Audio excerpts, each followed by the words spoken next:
This is Paul T. Taylor, Pinhead from Hellraiser Judgment, and you're listening to the Don't Go Out There Horror Movie Podcast. We'll tear your soul apart. In a world where zombies, ghosts, serial killers, and vampires all exist, welcome to the Don't Go Out There Horror Movie Podcast. Welcome back, everybody, to the Don't Go Out There Horror Movie Review Podcast. Just want to thank everybody who's been listening to us. I just want to give a special shout out to all the fans. Y'all have been nothing but great to us ever since the beginning. We're flying up the charts in our genre, and we really appreciate it, guys and girls. I want to give a special shout out to all of our social medias real quick. Just go ahead and get that out at the beginning of the show. Facebook, Twitter, Instagram, at Don't Go Out There. Just search for that and you'll find us. We appreciate the follows. And tonight we're reviewing another kind of a genre-changing movie, a pretty iconic villain character, the 1987 classic Hellraiser. My general thoughts was I've honestly never seen any of the Hellraiser movies. I've heard of the Pinhead character. I've seen him in pop culture before, and I'm kind of in the middle on the seesaw on how I feel about the movie. I didn't love it, but I didn't hate it. I feel like if they redid that movie, like Drew said before the show started, if they were to do that movie now, I think the movie could be, pretty damn good. Brian, you got a general overview? Yeah, actually, I'm the same way. I had never seen any of the movies before, we did this. I actually was interested enough with the character, and even after watching this movie, that I went ahead and watched, a couple of the sequels too. And I'll kind of give my thoughts with that. This movie to me reminds me a whole lot of Friday the 13th Part 1, where it's, there's no Jason. This movie's almost got like no Pinhead. I mean, I think there's like 4 or 5 minutes in it because I don't even think Clive Barker knew that what he had with that character until after this movie, until the fan response. So, but I think that hurts it. I'll give Bob Keane props for mostly, 95% of the practical effects of this movie are great. And the fact that he did such a great job of the effects on the $1 million budget. So, I mean, I had to take that into account while watching this movie. There was a lot of times I was like, God, but then I remembered it was only a $1 million budget. So, it does a decent job of fleshing out the human characters. It's just, it's not what I wanted to see. Because I want to see more Pinhead. I want to see more of the Cenobites. I want to, and I assumed we got that with the sequels, and I was right. I started watching a couple of the sequels, and it started, picking up honestly, and it explained the sequels, especially part 2, explained a lot of the questions that I had with this one that they never ever explained. So, I like I said, like Friday the 13th Part 1, I didn't care for Friday the 13th Part 1, but I like the Friday the 13th franchise. I think that if I continue, that I will like this franchise because I already like it more because of the sequels, but not because of this movie. I guess if that makes sense. Go ahead, Mike. Shocker. I'm on the same page as Brian. I actually, in the past, before we did the show, have kind of compared this movie to the first Friday, where you don't get much Pinhead. It takes away from the movie. Now, I understand why. Clive Barker never intended Pinhead, and I went on to read, never wanted Pinhead to be the main thing out of this movie. That's not what he envisioned. Ended up being that way because of fan response, and that's kind of what happens with all of our favorite slasher genres, where most are supposed to be one-offs, and then fan response makes it to where you have to do sequels. You don't have a choice. And like Brian also said, the sequels do dive into more Pinhead stuff and more, not typical slasher, but pretty close. And I do like some of those elements a little more than I do this movie. There's a lot of things I hate about this movie. I'll just be honest. But there's some good stuff in it too. Like you said, Bob Keane, I like the effects for the most part. Small budget. But in 1987, $1 million is a decent-ish budget you can make a decent horror movie off of. So, again, I have a lot of problems with the plot, how we get to the plot, how it all comes together. Like, I don't have a lot of love for the story being told, but there's some other good stuff I do like. All right, brother Drew, you picked this movie. Let's hear your general overview. Um, I get with Mike and Brian on how they put it on there with Pinhead. Pinhead is not actually who he wanted to, no pun intended, pin this whole movie Ah, upon. Claire really is the main right. protagonist in this movie. It's the Pinhead is kind of like a secondary on this one. Like I think really honestly, like they tried to show that she was the one that went into the deviant ways. Like she started to enjoy, the killing throughout the movie. She's kind of like it's kind of like a background role that she plays, but then it's a main role at the same time. It's one of those movies. Again, I have a emotional pull to this because this is one of the first movies that me and my grandma actually watched together, who got me into horror. So a lot of the movies that I hold near and dear to my heart are always going to be ones that I watch with her. So I'm always going to like it. But I'm like with Mike, the plot really, really suffered in this one. Watching it multiple times this week, and I'm like, okay, so as 11-year-old kid, you're not thinking about plot. You're just thinking, oh my God, this is scary. This is crazy. Like, now as an adult, I'm just like, ooh, that didn't make sense. Okay, that didn't really hit like it should have then. But I kind of compare this movie not in the same regard as to what was the one we just reviewed not too long ago in the ice with the snow? 30 days. The 30 Thing. Days of Night. The Thing. Like Oh, if The they would Thing. have done the puppetry like The Thing, I think this movie would have been 10 times better. Yeah. Okay. Yeah. Okay. I actually think that caterpillar looking thing later on, it looked like something from the thing, to be honest. But y'all ready to jump into the scene by scene? Sure. Yes, sir.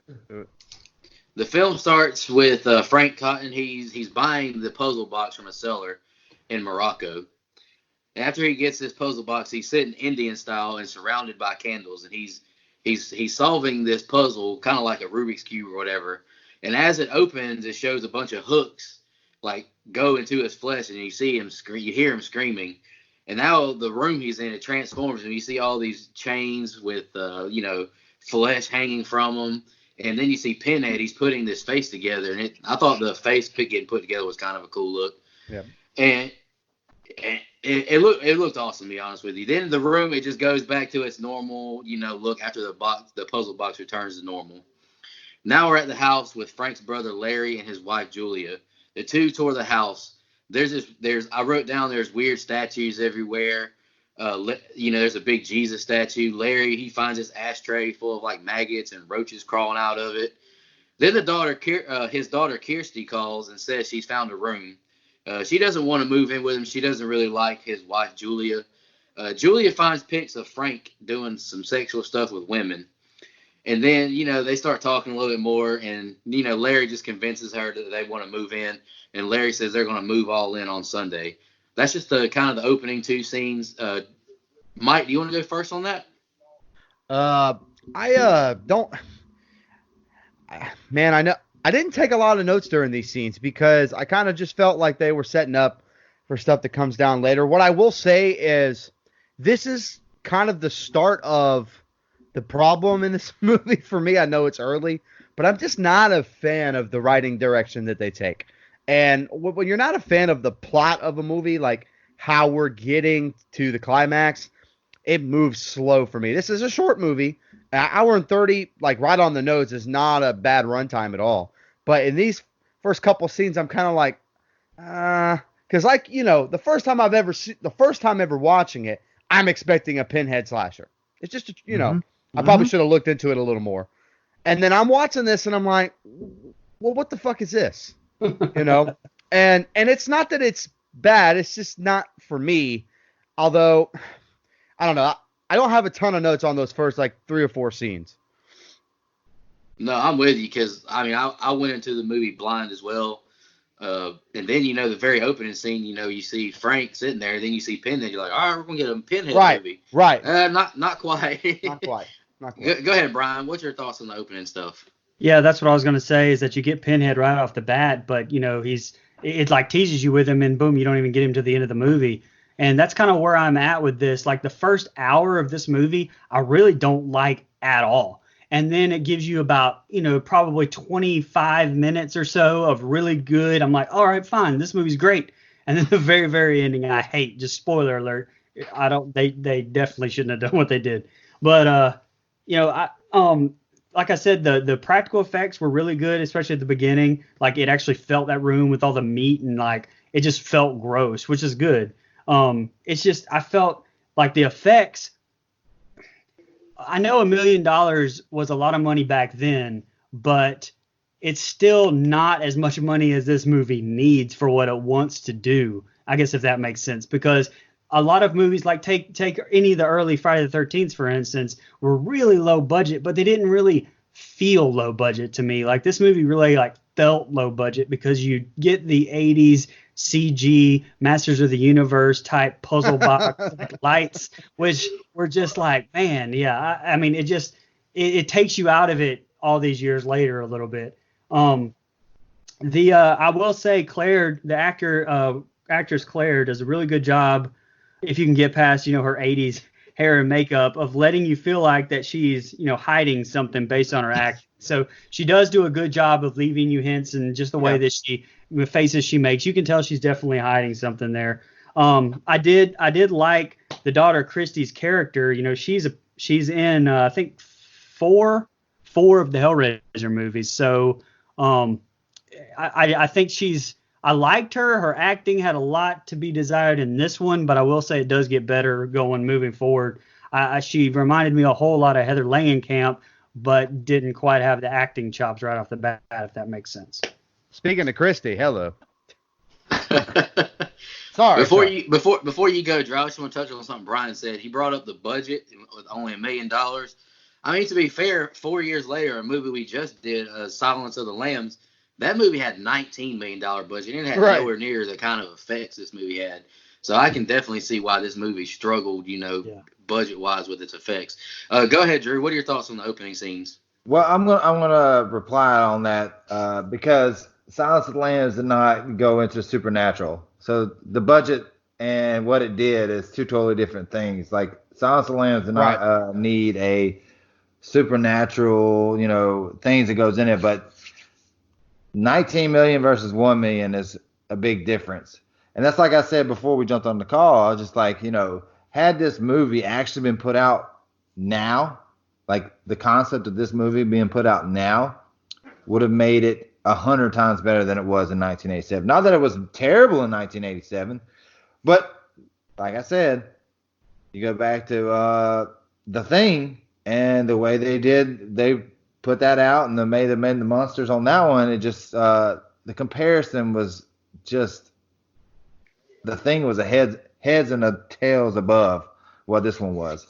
But as far as the open scenes, like I think they spent a little too much time, like in the beginning, like you just would have hit that the spinning cube, I guess you would say, that's in there with his face and the face parts. Like it tries to paint a portrait of like doom and gloom and pulling apart or whatever, and then you got the face that he's just like sitting there putting it together like it's a puzzle.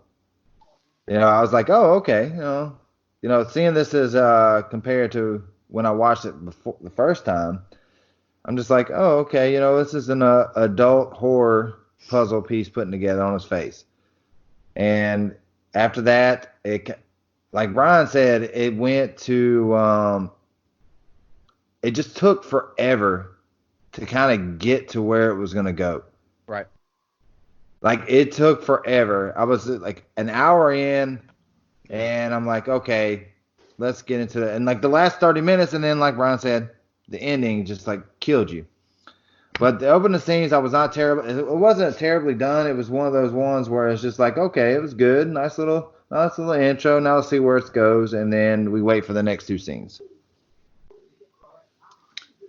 Next scene starts off, it has Larry and there's some movers. They're carrying this mattress inside.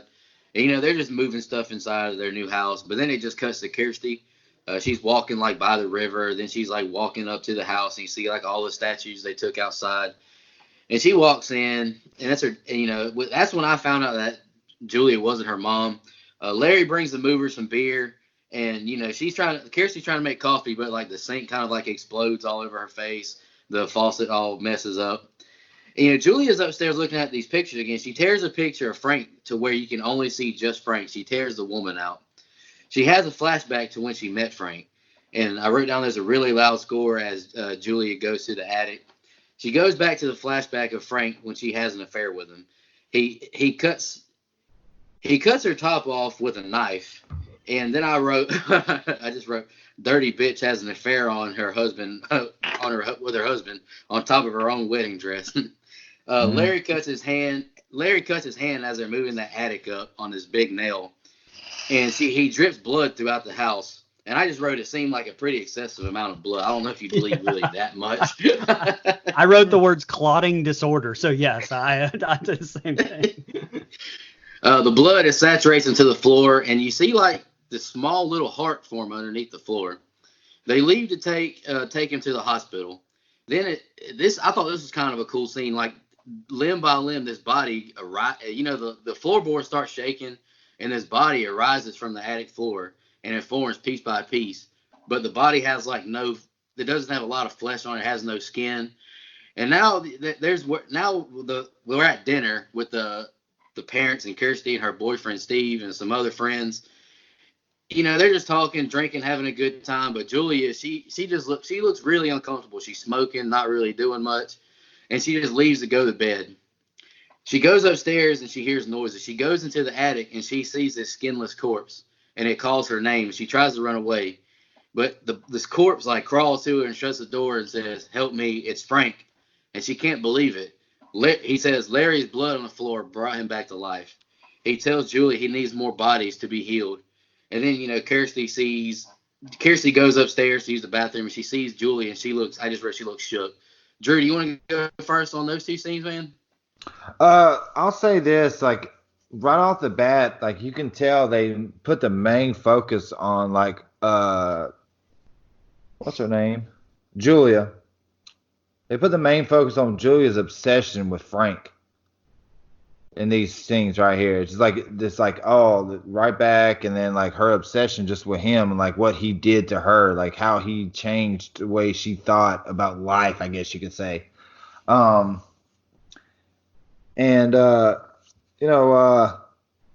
say like the beginning of the way the body just kind of like come through the floors and the way it just kind of come together, and you saw the rib cage come up. It was great visual. It was a great visual. I loved it. And I had to put myself like in the 1980s, because like, you know, now you see that in the movie now, you'd be like, man, that's cheesy as hell. But then, you know, that was kind of something different that nobody else has ever done.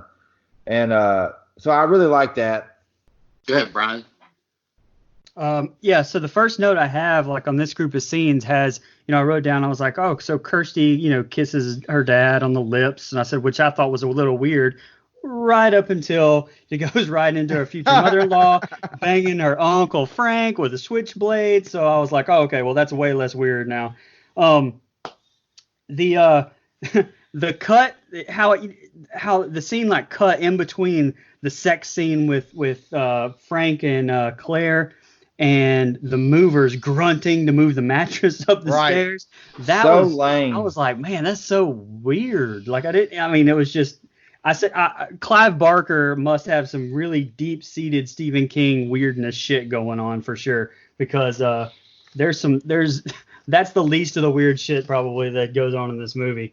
I did not at all understand the blood dropping on the floor and bringing back Frank. It didn't explain that. That's what's frustrating in this movie. It did the second movie. In the second movie, it explains exactly why it did that. Is because he died in that spot, and blood can bring him back, and it explains that. And so I don't understand why they just left that hanging. But that's not the first thing they leave hanging in here. Maybe it was left, got left on the cutting room floor somewhere. But I will say the Harry Potter Voldemort looking creature of Frank coming from the floor, like, it was great. That was great practical effects. I completely agree with Drew on that.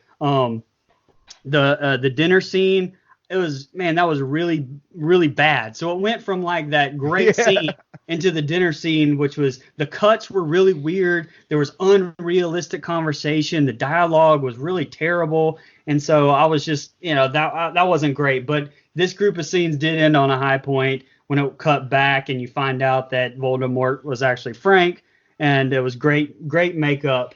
The last thing I wrote on here was how Claire really bought into the, hey, get me more blood very quickly from this monster really quickly. She bought into it. It didn't take her much. So she's pretty crazy, but even gets crazier moving on. So go ahead, Mike. As much as I don't necessarily love this plot, there's a couple things I do like. I like the character of Claire as far as seeing her. She's got something to hide. She plays it well, like you mentioned earlier. And you see in a couple of these scenes where her gears are starting to turn that on the crazy clock. Like she's going from one gear to another, and you can kind of see those things turning. Like you said, these couples, man, they got some weird cuts and edits. The way they're put together is very, very weird. And then, again, we're watching a horror movie, so the word weird can be used in many different ways. That's true. Clearly, Clive Barker's got some BDSM type stuff, man. Like he's into some. Oh, Clive's into some shit. Okay, that's some UK. I mean, you gotta remember this is some UK shit too. Right. And if we have any UK listeners, we love you. It's okay. But what I will say is, I did like how, like you said, the reveal ends up being Frank, and I like. How do I put this? I don't like a lot of the cuts, but I at least like the effects. Like you said, I like the body, the way it comes up from the floor. I thought that was done really well. But again, I'm just not following this plot, and the reason is the same reason. I know we just met the cast. I love them to death. But it's kind of the reason I don't love Rob Zombie's version of Halloween, because this family is white trash without the accents. Like, we're fucking brothers. We're kissing dads on the mouth. This is fucking weird, man. Like, it's a different deal. And by the way, side note, when the brother's starting to manifest itself with flesh and shit, he kind of looks like Freddy Krueger. Like, slightly, like a bloody Freddy Krueger. Like a melty version of him. Yeah, and I actually kind of like that. Go ahead, Brian. So I meant to say this too earlier. Like, it opens up with Frank, with the puzzle box, but you have no idea who Frank is. That whole entire scene makes absolutely no sense. So they should have just opened up with the family like they were going to, and shown all of that. Maybe once you even hear about Frank, once you learn who he is a little bit, and that would have given that scene a little bit better context, because it really is a waste, because you're just watching something you have no idea who this person is, and they don't even tell you. So I think that would have maybe helped it out a little bit. I think if they would actually shown, like, when they show the wedding, like, hey, this is our wedding, and like Frank's cutting, the strap off, that would have been like the opening scene to begin with, after they show the box and kind of show Pinhead up in it. I think if they would have just went and said, hey, this is Frank, and this is his sister-in-law, and they're fucking on their wedding night, and then we're moving into the house, and you could have followed it a little bit long. The plot in this one is so sporadic throughout the whole movie. And real quick, this is the point in the movie where I'm watching it and I want some Pinhead. Like, having seen some of the sequels, there's a point in this movie where I think to myself, this movie could use a little, slash and dash. Like, it needs a little bit of that character, that Pinhead echo voice. Like, it needs something to kind of spruce it up a little bit. But I mean, it was never the intention in this movie, and I got to keep that in mind. Mm-mm.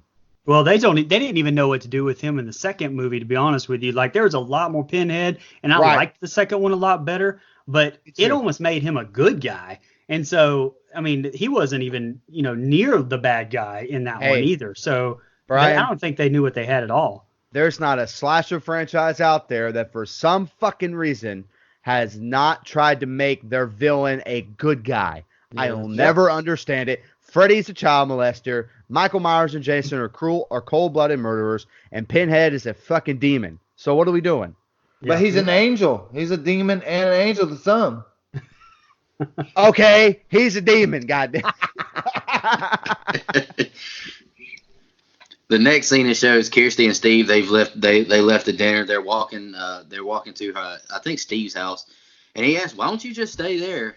I just wrote down she doesn't seem to like Julia, and as they're walking home, you get this little creepy moment where there's like this bum looking guy who I could not figure out who the hell this guy was in this movie. He's like standing in the alley watching them, and they, she's just turned off. They're turned off, but they just walk away. They go to the subway station or whatever, and then they show them like making out. Then that's it. Now we're in bed with Larry and Julia. She has flashbacks to her and Frank having sex. She goes to the attic and tells Frank she will do it, as in she will go get him bodies. Kirsty has a nightmare.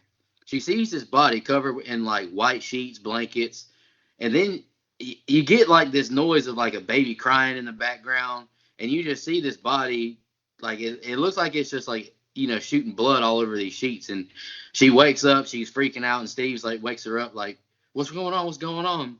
But Kirsty, she calls her dad just to make sure he's okay. Julia goes to the bar now to find victims for Frank. She brings a man home, and he immediately starts kissing her. Like my guy is all about the business. He ain't trying to talk. He ain't trying to get to know this girl. He's getting, I wrote down, he's getting pissed off because, he's like, well, isn't this why you brought me here? She takes him upstairs to the attic, and he asks, where's the bed? And she says, you don't need a bed, He takes his pants off and all that stuff, but she grabs his hammer and she starts beating him in the head as he tries to leave to leave the attic to go pee. As he looks away, Frank tells her to leave the room because I wrote down, he just drains the body. He like drains the blood out and like absorbs it, I guess, is what he's doing. She goes to the bathroom and she starts cleaning up this blood off of her. And she goes back in and she sees that Frank has become more whole as a person. Like, I think he's got like some more flesh on him. He's getting closer to being a real human. Larry comes home and she moves his body into another room. She goes back to the bathroom and says she's feeling sick. And she asks him for a brandy because, he's trying to be a good husband, check on her, see if she's doing okay. But she says she's feeling sick. She wipes the rest of the blood off of her. Frank says 1 or 2 more bodies and he'll be whole and they can escape the Cenobites. Frank tells her that they belong together. Brian, you got any thoughts on the first victim for Frank? And I'm going to give my thoughts on all of this, like the killing. I'll give all my thoughts on that in my review. Go ahead, Brian. Okay. So the scene where it had the bird feathers and the, by the way, way too red blood, but there was blood everywhere. It actually, it was a look with all that feathers and stuff in there that I'd never really seen in a horror movie before. So I actually really dug that. That was some originality. And I really liked that a lot, actually. I wrote down that this guy at the bar had to have been wasted because this chick looked like Bon Jovi that he was about to take back to the house. And then he gets back to the house and it's a nasty old attic wooden floor that he's just down. He's like, all right, I'm DTF. Let's go. There was some really good effects with that hammer kill. Again, the effects in this movie, again, are really good, especially for the budget. So I will give them props for that, for most of it anyway. But in the last 2 things I wrote is that she lets nasty slime skin Frank like feel her up, and I was like, whoa, this chick is absolutely nutso. So if Mike's talking about that nutso meter going up, it just went off the charts right here in this scene. And I was, I had that feeling, and then I totally just started dying laughing because she carries the corpse across the staircase and he's still got his whitey tighties on. And so I'm just cracking up. And so I am thinking in my head during this thing, what are they doing with these corpses? Which I'll get to later, because they obviously don't give a shit about, this house is fucking disgusting. It's fucking disgusting. And all of it. They live with rats. They've got, and they don't even care. It's just like, oh, that just must have been some rats. There's rats, there's corpses. This house must smell like absolute dog shit. So I'm glad Bon Jovi got her bring some up there and got some before the house, or the whole house started stinking really bad. Oh, the last thing I do want to say during this, since you brought up the whole skin rejuvenation thing, is in my head while I was watching this movie, I pieced together and I was like, oh, okay, he's like sucking the life force from him and his skin's like growing back. That's what I assumed. And that's what I thought. And in the second movie, that's what happens. And I was correct. But yet later in this movie, they contradict that entire thing by, he sucks the life force from Claire. Spoiler alert. Later on, skin doesn't grow back. It's still hanging off his face. So I was like, maybe I was wrong. And then he skinned was it Larry? Is that his name? Skinned his brother and then just like wore it like, I don't, Yeah. I mean, it was just what's going on with that plot? Like, I feel like they don't even know what they were doing. Go ahead, Drew. I'll say this. I got in there and Claire. It's Claire, right? Yeah, Claire. And at that first hammer kill, like she smacks him once, twice, and then like they like pan to the dude's face, and he's like, "Mm." It was like the worst effect ever. And then I had to remember, like Ryan said, there was like a really, really Right. low budget on it. But I still felt like even though you could have gotten a little bit better of a reaction from the kill face. I mean, that looked like ghost face. That's what it looked like. A terrible, terrible ghost face. Hey, fuck you, Drew. What? It's just like I'm I like, know, okay. I'm kidding. But my biggest takeaway from these scenes is like with her, is like, honestly, like throughout the whole movie is, like I said, was just not really about Pinhead. It was about her just diving into what she would do to bring Frank back, as a full human being. She's like, okay, yeah, cool. I'll bring these random strangers from home from the bar and like hit them over the face with a dang hammer. Like 1, 2, double tap. Here, you suck the blood out of them and I'll go run away. And then like she just dives deeper into that. So I think it was more of like a let's see how far she would go more than it was anything in this movie. Right. Go ahead, Mike. Spoiler alert, she has no boundaries. I was At all. gonna say, man, I started to become so frustrated while watching this movie again the other day because, for one, the plot is literally, and I thought we were repeating each other. The plot is all over the fucking place, and it's not so much that I'm not entertained. Like, there's a part of me that really enjoys either A, so bad it's good, or B, cheesy 80s slashers. Like, there's a part of me that can enjoy that for what it is. But this isn't that. Like, this movie is just fucking weird. And there's some scenes in it that's gross. Like, and I'm not a big, unless it's done really well, like the Chainsaw Massacre remake. Like, I'm just not a big fan of gross. Like it just kind of leaves me uneasy, which is its intent, I'm assuming. I actually like the hammer kill. I think the hammer kill is fine. Like, it's right. The kill itself was fine. It's just the Right. face that they showed Well, at the yeah, end of it. It's of just like, course. oh my god, that's what they're gonna show? After Well, showing like the no, I piece know. of the face on the cube. No, I know. And like y'all have mentioned, the rejuvenation of Frank, that whole thing, I'm not interested. Like, I don't, because they don't, as good as some of these human characters are fleshed out, like you mentioned, Brian, there are some that are well done. I don't give a fuck about half mutant Frank. I mean, I know we're supposed to, but I don't. I really like the character of Claire. The more crazy and batshit she gets, the more I like her, because that's her whole character. Like, that's good. She's into all kinds of weird sexual shit, which is, hey, no kink shaming over this way. But I mean, well, I'm just saying, there's no kink shames to be had. I'm just saying, from a movie standpoint, I'm like, blah. Like, where's Pinhead? Which is, I know, sue me, I'm just a slasher guy, and this isn't that. Now, again, hammer kill, I'm like, okay, got some slashing and dashing going on. This is what I'm talking about, baby. So that's kind of what I took away. I'm gonna go ahead and just spoil it. That was one of my biggest problems with this movie. I just got tired of the let's go get a body, bring them home, get it. Mm-hmm. That plot point, that gimmick just got so wore out to me. That was one of my biggest problems with this movie. But the next scene, it starts off with a jump scare because I'm jump scared Nico. The next scene starts with a jump scare with this monkey in a cage at a pet store, which was completely unnecessary. Yes. Christy, I guess she got a job because she was telling her boyfriend and her dad that she was looking for a job. I guess she's working at this pet store, and that same guy who was like watching her and Steve in the hall, like in the outside in the alleyway, he's in there like causing a ruckus because he's got like his hand inside. I think it was it crickets, guys. He has a hand like in like the cricket bucket, and like he's got a handful. They're like all over his glove, and he's just eating them. And I'm like, what in the world? And, and Christy's like yelling, it's like get out of the store, get out. And he finally leaves, and then we get another jump scare with Steve because he touches her on the shoulder, and it's like, really, guys? It's like, come on, man. And he's like, what's going on here? But then now it just shows Julia. She's at the house with another man. She kills him with, the first man that she killed, you kind of felt like a little hesitation, a little, sense of fear of doing it. This time she had no problem killing this dude. She killed him.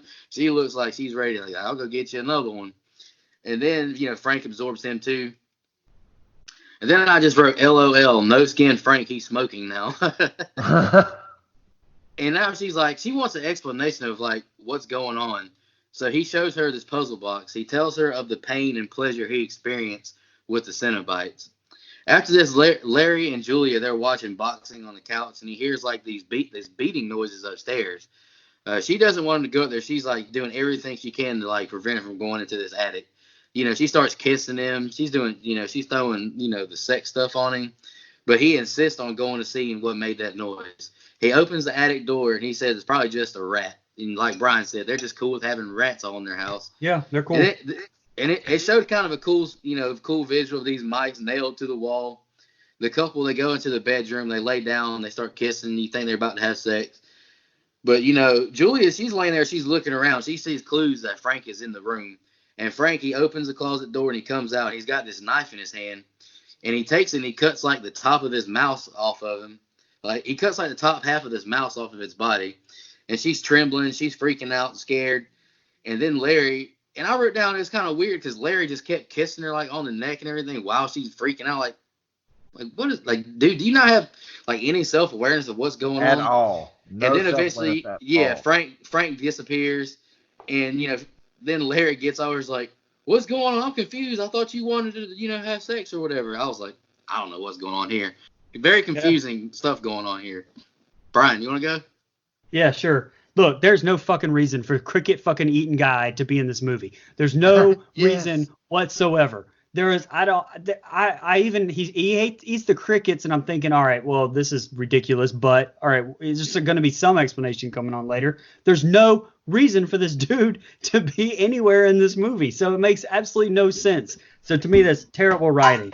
And I didn't get, I guess there's two parts in this little section that you're reading here that I totally did not get whatsoever why. The cricket people or the cricket eating thing, and the fact where Frank is hiding in the closet, walks up, like cuts a rat with a knife, and then like goes back. Why? Is he like is he kind of like threatening her or something? Like, all right, this is what I'm going to do to Larry. Or I really didn't get that whatsoever. I just thought it was gross. And like Mike said, like, that's nasty.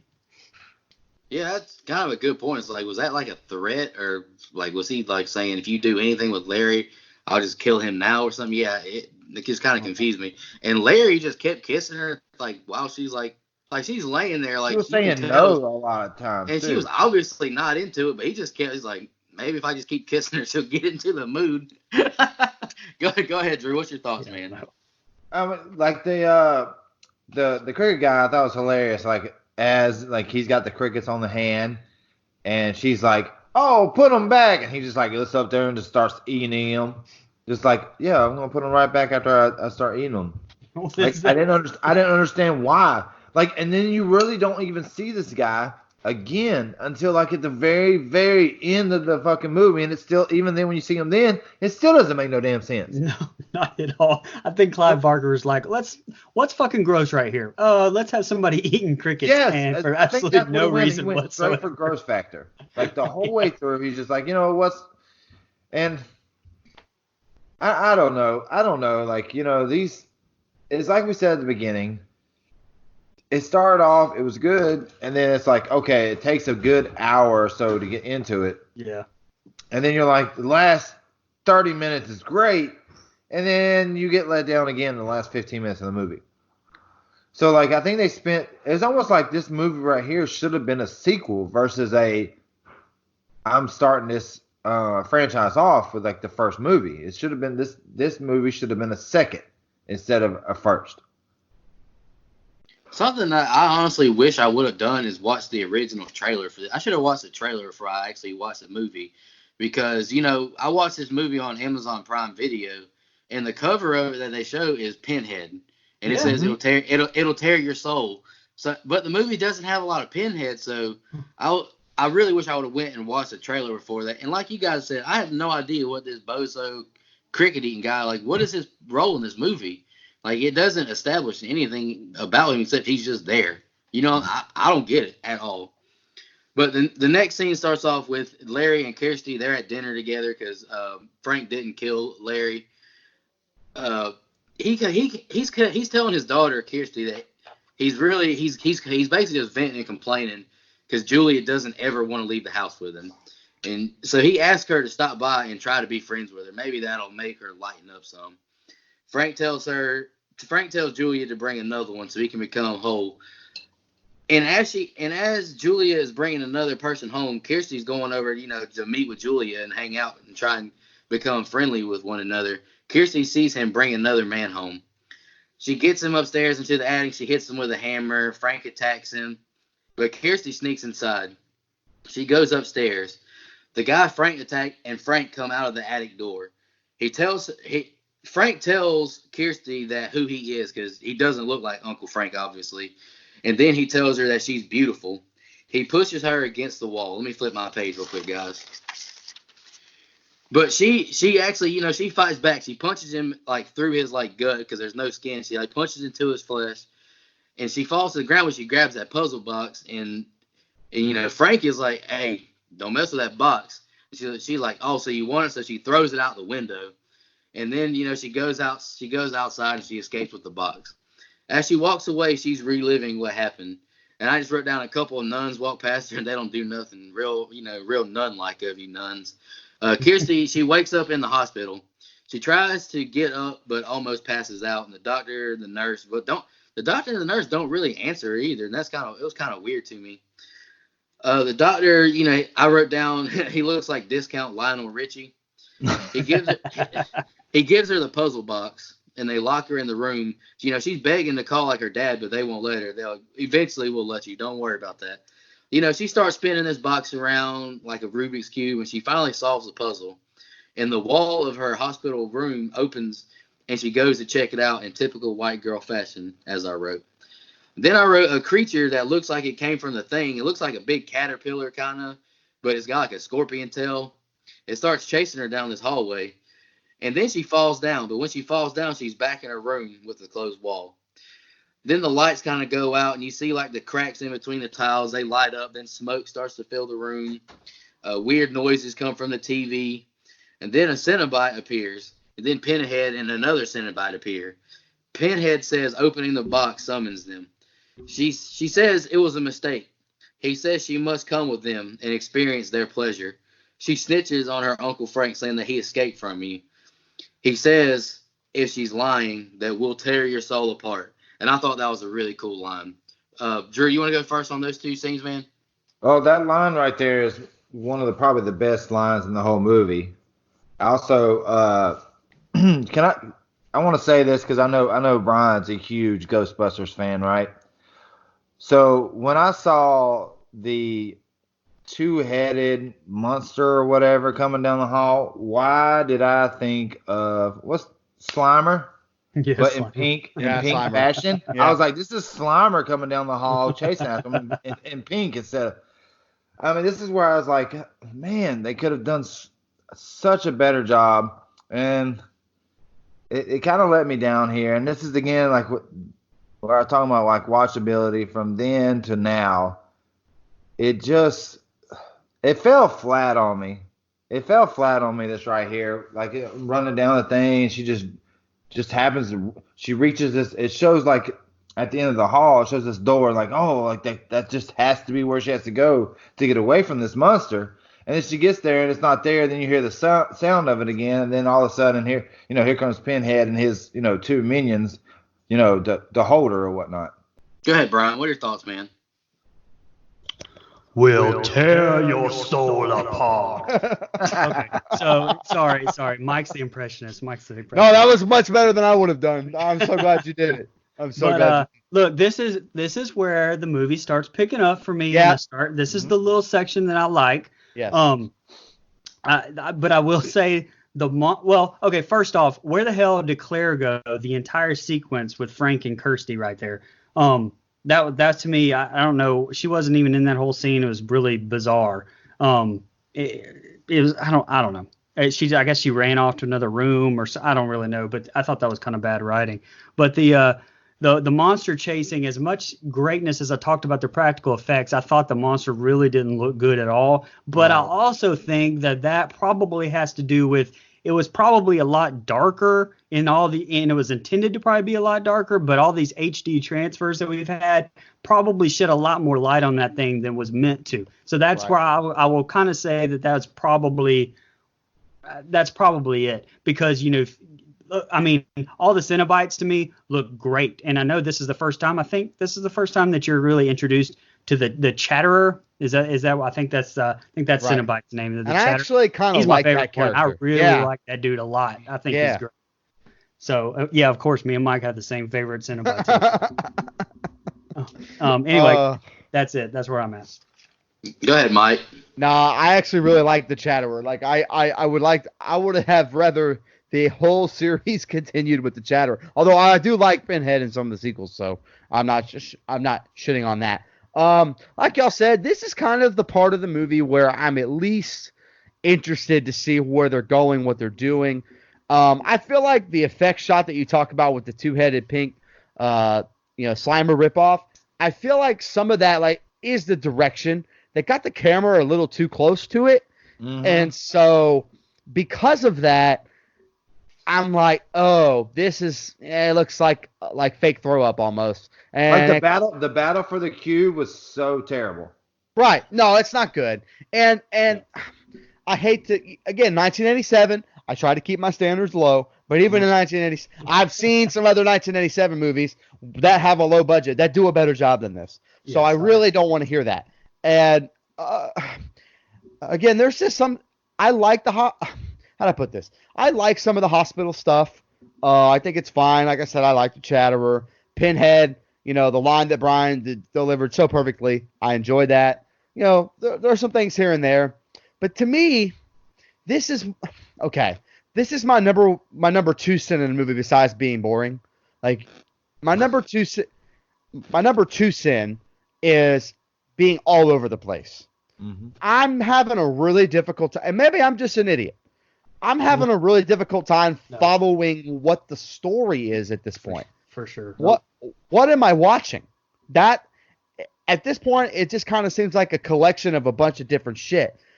I mean, I don't know, man. I'm just the only character we get once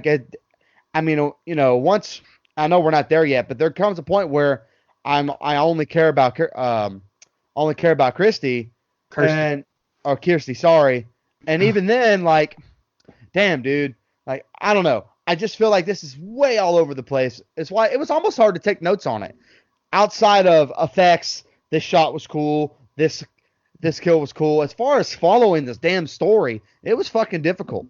Yeah, my notes have a whole lot of question marks on it. Well, there's a whole lot of and by the way, I'm okay with not every question being answered in a movie, but in this particular movie, they don't answer shit. Yeah. Give me something. Which is why I actually really like the sequel. I really like the second one. All right, fellas, I need y'all to stick with me because these are the last two scenes, and I basically wrote everything after this. The hospital scene, I wrote it all in these next two scenes, so buckle up. Julia is with Frank talking. Frank says all he cares about is getting his new skin. Larry comes home to Julia. Steve finds out at the hospital that Kirsty isn't there no more, so he decides to go back to her house. Kirsty gets to the house now too. Kirsty hugs her dad, says she needs to talk to him, but Frank has already taken over his body. And I wrote down with a big star beside it, how does she not see the blood and stuff all over his neck and all over his face and all that? Like it obviously looked like he put the face on it. So that really bothered me with her because I was team Kirsty up to this point, but she kind of let me down with that. Kirsty says she needs to see him, so Julia takes her to the attic, and the Cenobites appear. Pinhead says they want the man who did this, aka killed this body. Julia and Kirsty, they have a brief skirmish. They start fighting a little bit, and she realizes Frank took over her dad's body. She scratches his flesh off of his face, and that's a dead giveaway to her. He pulls out a knife and kills Julia by accident. And I wrote, but just absorbs her as well. No big deal. He obviously didn't care about her. He just wanted to be a human again. Give me back to where I want. Oh yeah, she's pissed off about that in the second one, by the way. Yeah, I was gonna say the second one goes way far into it. He goes after Kirsty now upstairs. I get, falls jump scare when this Jesus statue falls out of like this closet or whatever. Kirsty, she's hiding in the closet, and Frank doesn't see her. And then Kirsty, she just leaves the room and just, starts staring over these steps. And then Frank comes out of the attic door and chases her into the room in the attic with a knife. Then lights from outside appear. The Cenobites show up and bind Frank with chains after he admitted killing Larry. These chains and hooks, they grab him as he went to stab Kirsty. He says it is a cool scene. He's all bound up with hooks and chains, and he says Jesus wept right as all the chains pull his body apart and rip him to pieces. She tries to escape this house, but the Cenobites have her surrounded. She grabs a puzzle box from Julia's dead body in her hands. Pinhead appears behind her, and Kirsty's she solves a little bit of the puzzle, and then Pinhead disappears. Then it's just all over the place. Steve comes inside the house now, and he's almost stabbed by a Cenobite, but a piece of the house falls on this one Cenobite.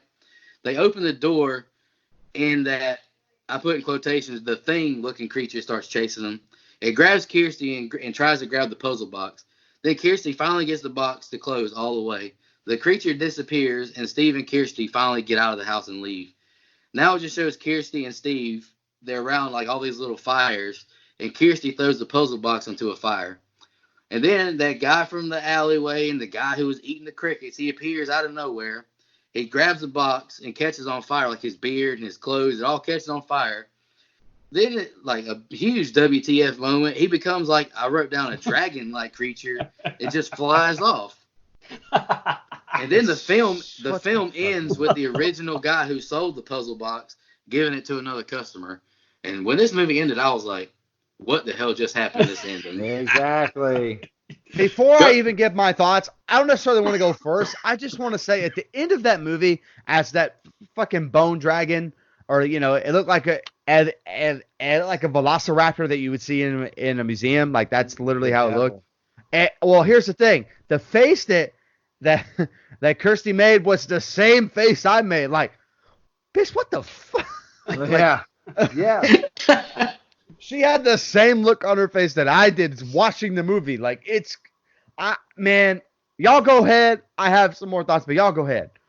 I'll let Brian go, then you go, Mike, then we'll let Drew go since his movie. I'll let him go. Right.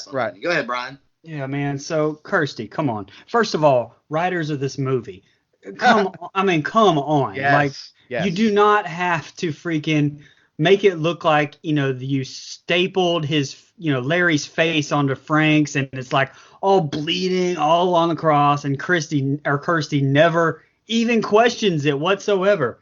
And again, going back to what I said earlier, it's supposed to suck the life force out and heal him, but what was the point of Frank killing Claire if it doesn't heal his face at all? So that, again, I don't think that the movie knew what it was doing right there at all.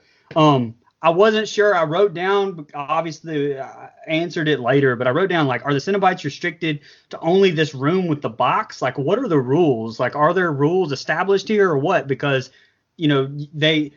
they pop in for like a second, but they're only in that room, and Kirsty like shuts the door, and so you think, all right, well maybe they're only allowed in that room with the box.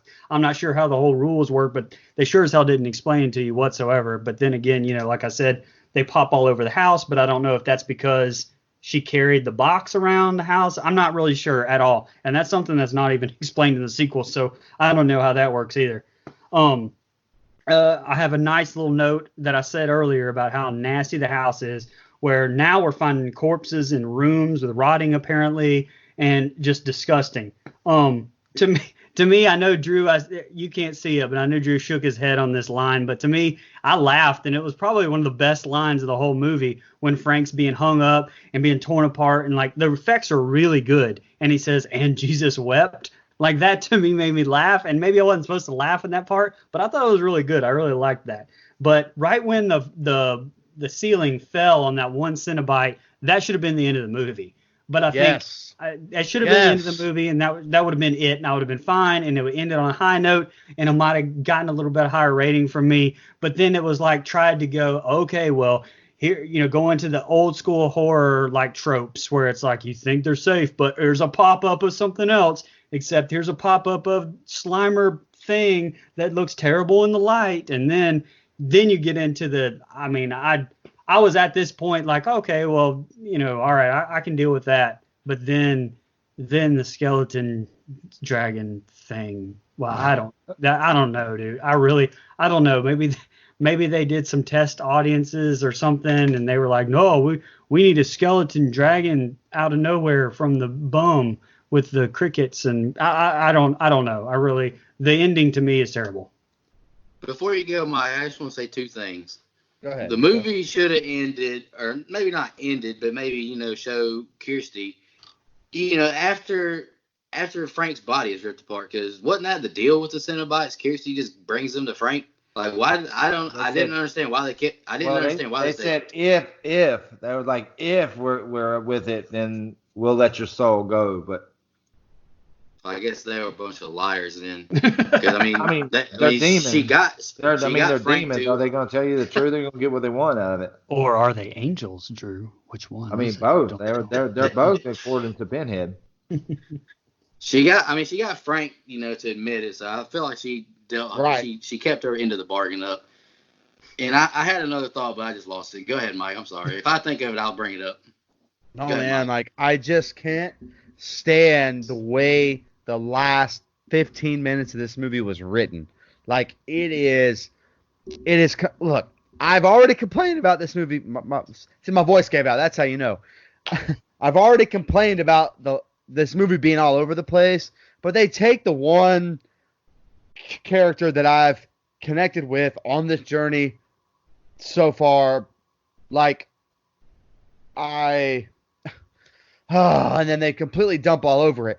What the fuck is this dragon thing? And then I wrote down, because I take my notes on my phone, and then I wrote down what's in the box. What's in the box? What's in the box? Because I really don't get its purpose. Like, I kind of do. I get it all the way back to the beginning. It is the one thread throughout this whole fucking movie, this roller coaster ride that remains a constant, which I enjoy those kind of things. I'm not sure what we're dealing with, and I know that we're supposed to, as Brian flexes on us here on camera, you guys can't see it because we're not a visual medium. But anyway, okay. This movie, I know it was short, but you could have probably shaved about the last 5 to 6 minutes off of this movie and got a better movie.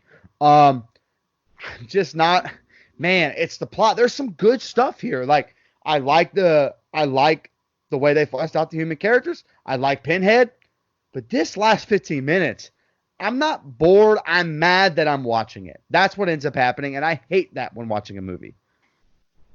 Drew, before you guys remember what I was going to say. All I was going to say was whoever played that bum character or whatever must have been friends with Clyde Barker or something, because he was pointless to me in this movie.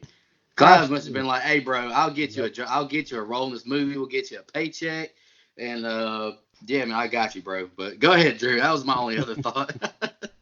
Yeah, I'm with Mike, I'm gonna roll off what you was talking about. How you talking about, it's a short movie, but they could have shaved 5 minutes up. I don't think they could have. They didn't really have to shave minutes of it. I think they needed to place more importance on where they were going with it. That's I true. think, Right. I think if they would have finished up the last 20 minutes of the movie and would have found where it flowed the most with, where they could have probably segued into the second one or whatever, or end it, whatever. I think they could have done that better. And I'm like anybody else in this one I hear. The ending infuriated me. Like, you could have easily just ended it like Brian said, right there when the thing's falling down in the house, and then there at the end. And again, the boyfriend and Christy, the whole battle for the box again. What the fuck? Like, how do you not grab it and do whatever and you run away from this thing? They're like both like doing the hand thing. It was like their T-Rexes both like going after the box, It was so bad. But outside of that, I think this movie the direction of this movie is what's going to keep it from being a great. The first one is good. The second one's I love the second one, and the third I like the one's second great. one a lot better. Yeah. The second one's great. The third one's pretty good. It's still better than the first one. But had this one been set up better in the direction and the production of it, I think would have set it up for even more success later on down the road. Hey, real quick, my big issue is there is no direction, or at least to me, and I've already railed on this, but I'm having a really hard time following the story of this one. Mm-hmm. I wrote down a bunch of questions that I'm like, well, why is this here? Why is this here? Why is that there? And when you watch the sequel, it does answer those questions. Exactly. However, I just feel like to be a good standalone movie, I should not walk away asking that many more questions than what you had. Right, and it just doesn't flow well for me. The movie's so choppy, and I'm not a fan of those kind of movies. And one more thing, I want to add this before I give my rating in a little while. I'm not a fan of these kinds of movies that deal with demons and all that stuff. So, not because I'm scared of them, they're just not my cup of tea. So I am going to be grading on a little bit of a harsher level, but I can get into them, as we've seen with the Conjuring movies. If they're done really well, I can get into these kind of movies. But this one is just so goddamn. There is no plot. It's almost like watching a run-on episode of Family Guy without the humor. There is no real plot. I'm sorry, but there's no consistent story other than what's in the fucking box to keep my interest. So it bugs me because there are 2 or 3 movies in this series that are decent, that show you can have a structured 1, 2, 3 act, way to do things. This thing is just cuckoo bananas, man. Yeah, I'm actually very surprised that this got big enough following to be able to continue on with it. And yes, the series does get better as it goes on, to me anyway. Yeah, absolutely. But It does. There's also a meta one that you need to watch, Brian. It's not like full on screen meta, but it's it knows what's going on. yeah, so I don't, but I'm just this movie is very bizarre that it got the following enough to even make a sequel. So, I mean, you had some people, I guess, back then that were really, really liked this movie, even though I don't really see what they see in it. Now, like I said, I see what you could see in the whole franchise, but at that point there was just this. So that's it's interesting. Y'all boys ready to jump into fun facts? Do it. I got 3 wrote down. Who wants to go first? Not me. I'll go first. Okay. Clive, I got all mine off IMDb. Clive Barker responds to, the special effects criticism at the end, saying it was due to budget. He said that he and in parentheses, a Greek guy animated these scenes by hand over a single weekend. He said he thought it came out well considering how much alcohol that they consumed. And then Andrew Robinson, the character of Larry, convinced Clive Barker to replace the scripted line "fuck you" to the line "Jesus wept" whenever he got ripped apart by chains. And then my last one is kind of long. During a post-production party, after filming had ended, Doug Bradley, Pinhead, was dismayed to be ignored by the other members of the crew. He thought that they had all gotten along rather well in the cast and crew, and it wasn't until later that he realized that none of the crew had seen him without his makeup when playing Pinhead, and no one had recognized him. So no one even knew who the heck he was at the party. That's funny. Because they had only seen him in his makeup. That's funny. Anybody else got some fun facts they want to drop real quick? Hey, real quick, I mean, I have a couple, but the one I really wanted, I meant to do it while we were reviewing it. The woman who played Claire had to walk out of the premiere because she doesn't like horror movies. And so, which I found kind of fucking weird because she did that character so damn well. And she had to walk out because she could not bear to just see the movie. Interesting. I mean, and she doesn't have any bad blood or anything. Like, she came back for the sequels, but I got that from Screen Rant. A lot of people know that I'm missing the actor's name who played Pinhead off the top of my head, but he never wanted to play this character. Like, it's not something that he really wanted. It's funny that I mentioned that, you know, the BDSM and stuff, S&M and all that was definitely a huge inspiration in this movie. They made a ton of changes from his own book, by the way. Like, the book supposedly is better. I have no idea. No idea. Books are always better. Well, yeah. So a lot of the Pinhead mannerisms are inspired by the original Dracula, like the very first black and white Dracula. There's a couple more. Nintendo tried to develop a game. Now hold the fuck on. On this? No fucking way. Not with the original plot. You're gonna have to go to like part 2 or 3. 1 second. There's one more I wanted to get to. Okay, so Guy Barker, and I'll be this will be my last one. He directed this movie because he had some of his other books adapted to movies and hated every single one of them. Very much like Stephen King hates The Shining and all of that stuff, even though The Shining's a classic. He hated that so much. He's like, fuck it, I'm directing this bitch. I'm gonna see. Well, Clive, you should have put it in someone else's hand. You can tell. You can tell. Right. Oh, and it was also banned in Canada. Fun fact. So there you go. Drew, you got some fun facts, bro? I'll just say this, you know, $1 million budget, and then their opening weekend was almost $5 million. That's pretty So, good. so I'll just say that's, I mean, total gross in the U.S., just in the U.S. was almost $15 million. So I would say it's successful. As terrible as it was, the ending and all the other stuff, the gaps and the holes and the plot and all this other stuff, I just think, like, you can tell.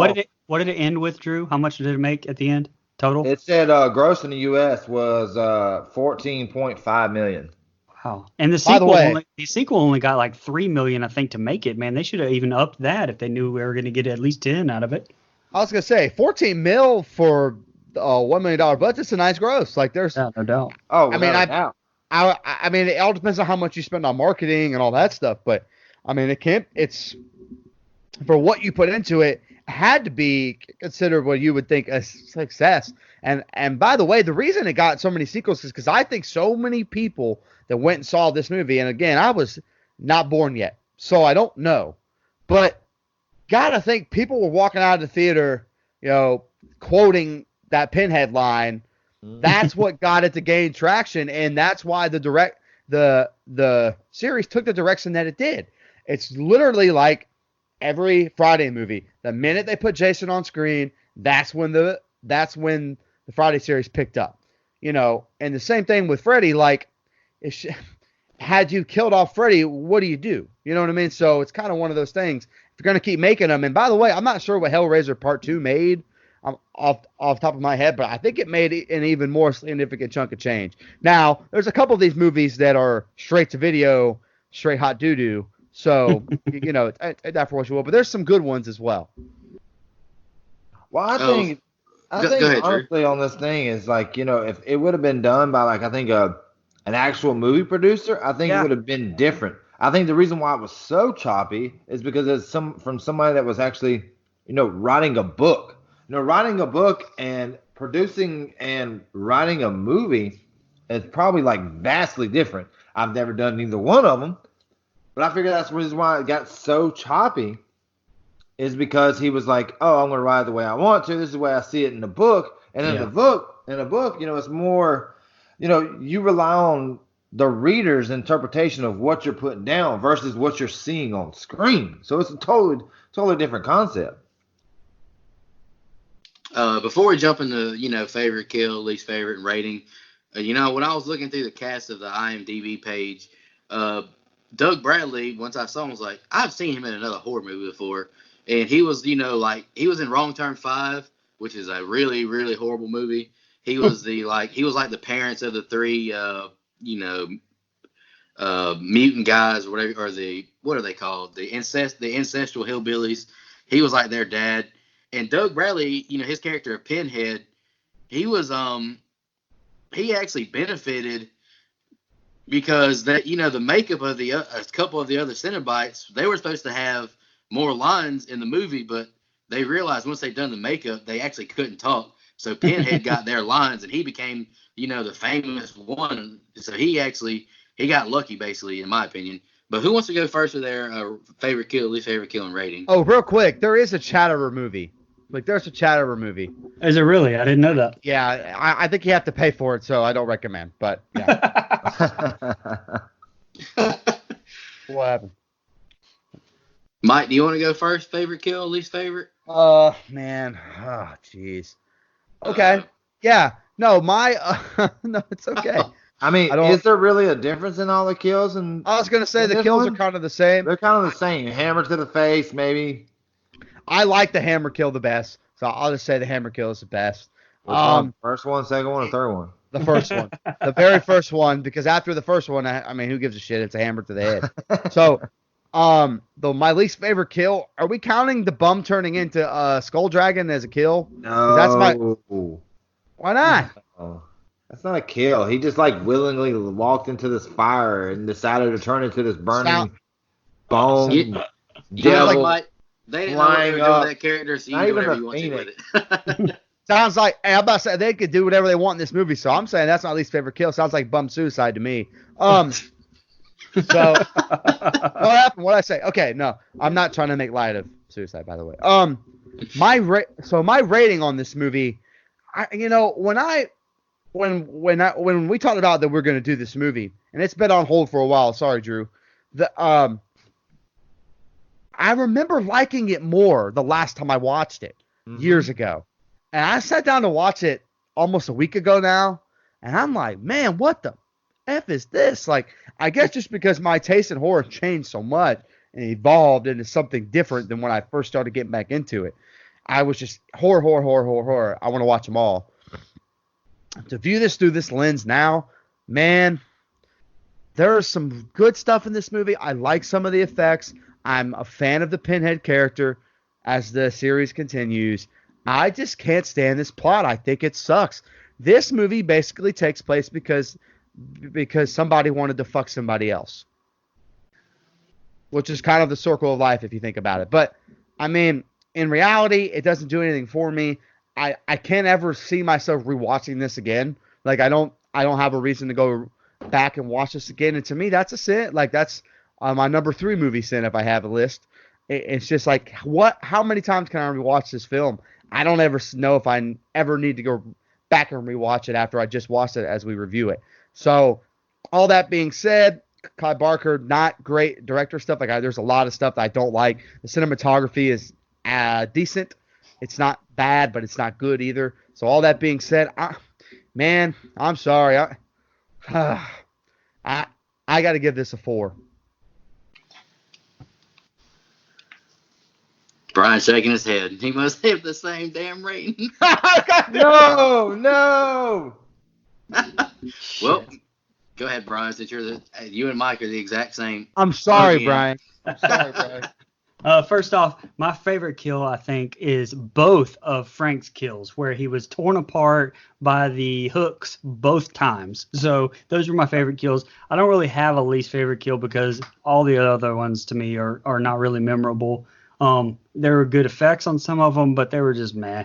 I think all of the hammer kills are all just meh, even though there were some pretty decent, decent effects on them. Again, like I said before with this movie, it reminds me a lot of the Friday franchise. And I did this with Candyman because I rated Candyman at 4.5, but I liked the Candyman character. So I wanted to continue on a little bit and make, and not, and give it a chance because of Friday the 13th 1, because I hate Friday the 13th 1. I don't like it at all. I don't want to have any desire to go back and watch it. There's no need to go back and watch it. And so I thought, okay, well, just like the Friday series, the character of Jason sucks me into it, and I really like the Friday series as a whole. Let's continue on. And I'm glad I did, because honestly, Hellraiser 2 made this one a better movie, but it shouldn't be. It shouldn't happen that way. And you don't even need to watch this one, because 2 recaps the entire thing, shows probably 20 minutes of this movie, just clips, period. So you don't even need to watch this movie. So if I'm rating this movie just based off this movie and not the whole series, because I actually really like Pinhead character, and I like a lot of the other movies that I have seen parts of. Like I said, I watched, through 3 today. So, to kind of move on a little bit and refresh my memory a little bit. But, and I'm glad I did, because the series does get better.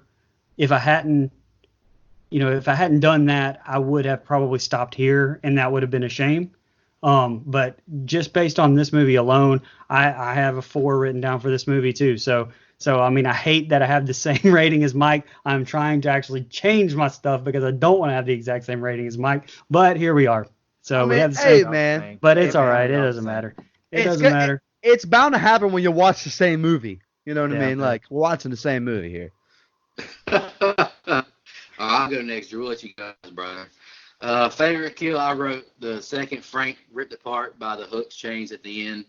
My least favorite kill was Julia. She just got stabbed through the gut. I'm not even counting the other part. She got stabbed through the gut, Scream style. That's her death.